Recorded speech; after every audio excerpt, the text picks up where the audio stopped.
The 2017 Open Call Student Exhibition. First of all, I'd like to say congratulations and thank you to all of our student artists. Let's have a round of applause. I'd also like to thank Rob Forsdorf, Jessica Duchecki, and Catherine Lowe, who are my co-curators and helped me put the exhibition together, and all of my interns. Thank you very much. Don't be shy, folks. There's plenty of room around front. Come on in, come on in. And now it is my distinct duty to introduce Chancellor Karen Christ, who has a word for us.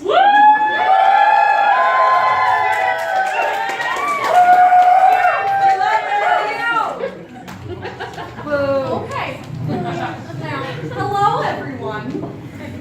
It's such a pleasure to be here at this wonderful student art show. This show has revealed to me the power of art as protest. Excellent work, students. Thank you, Forley, for allowing me the space to speak during this event, Unpacking Authority. I hope what I have to say will make you all feel like this is an appropriate use of my own authority. I am inspired to speak with you all today in this context, surrounded by powerful student work, with the goal of apologizing.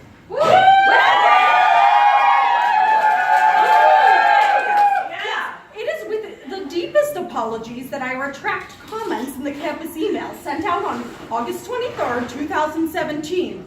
In regards to what I had then called the Year of Free Speech. Following events in our community over the weekend of August 26th through 27th, 2017, and upon further reflection of the events of August 11th through 12th, 2017 in Charlottesville, I have concluded that this administration made a significant error in judgment. Together with other campuses around the United States and chapters of the ACLU across the country, we move in support of our most vulnerable communities and against racism, white supremacy, and ethno-nationalism in all of its grotesquely explicit and insidiously implicit forms. Weeks ago, I wrote to you about inclusive community. That is not enough. Today, I speak to you to publicly condemn the hate speech of right-wing rallies happening around the United States and coalescing on our UC Berkeley campus. Rallies which have been threatening to encroach upon the sanctity of our educational spaces since the highly contested election of Donald Trump.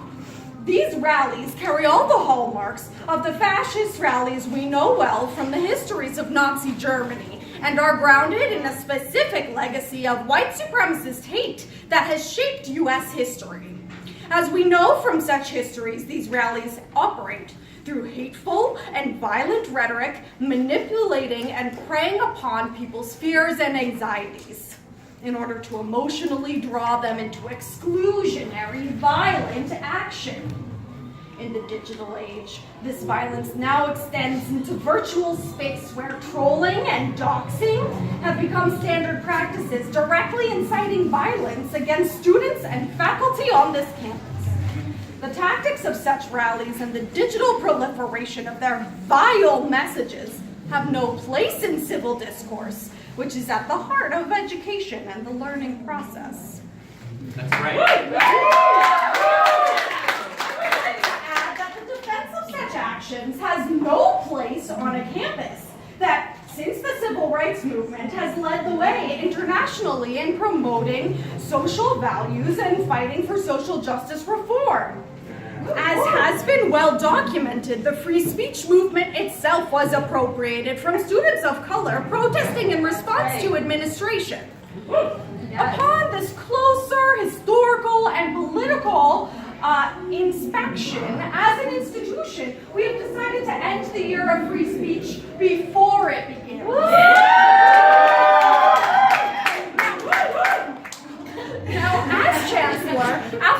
listening to student voices, I have decided that this campus must prioritize its students' education above all else. And in doing so, we must denounce hate speech, as well as the excessive militarization of campus that has accompanied and protected it. It is thanks to the tireless efforts and visionary organizing of our students that we hold such a legendary place as an institution dedicated to social justice.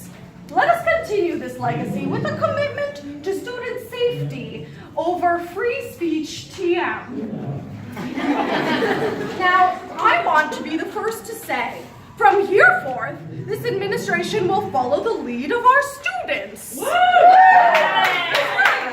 Beginning with listening to their calls for the cancellation of scheduled campus appearances by well-known right-wing pundits and white supremacists Steve Bannon, Ann Coulter, Ben Shapiro, and Milo Yiannopoulos. Well, again, this fall.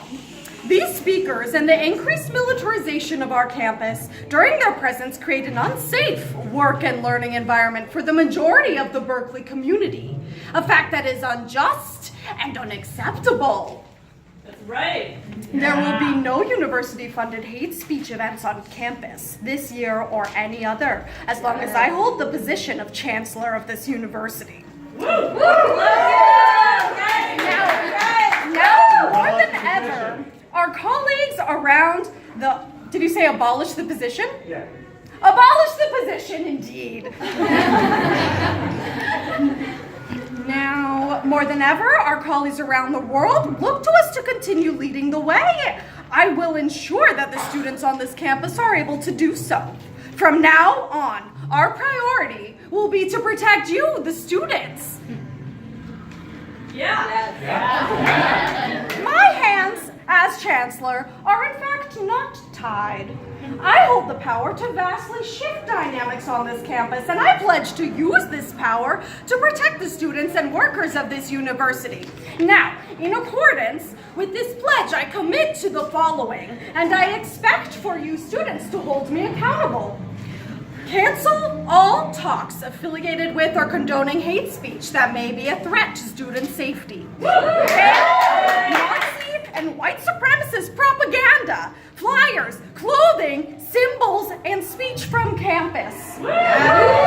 Disarm campus police and eliminate guns from campus. Create a true sanctuary campus for undocumented students. Institute mandatory anti-racism trainings for faculty, staff, administrators, and students. Dismantle the $1 million wall surrounding the Chancellor's residence.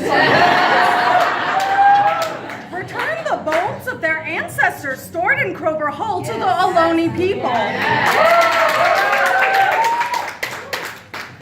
Rebudget all funds saved from disarming the campus police to cease the budget cuts threatening arts and humanities departments. Now, this list is simply the beginning. The work we need to do together as a campus is ever growing and expanding. We ask you, the students, to hold us accountable to these changes. UC Berkeley is a public institution and must work to serve the students, not the Board of Regents and their corporate interests. I urge you to call my office at 510-642-7464, and it's on the paper copy of this letter, to express your support of this shift in campus policy and to offer further necessary changes. Thank you, dears, for your time and attention. Thank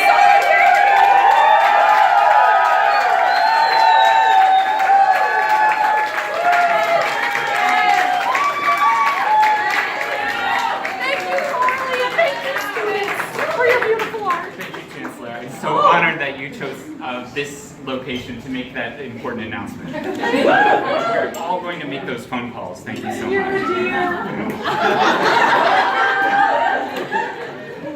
All right, let's have another round.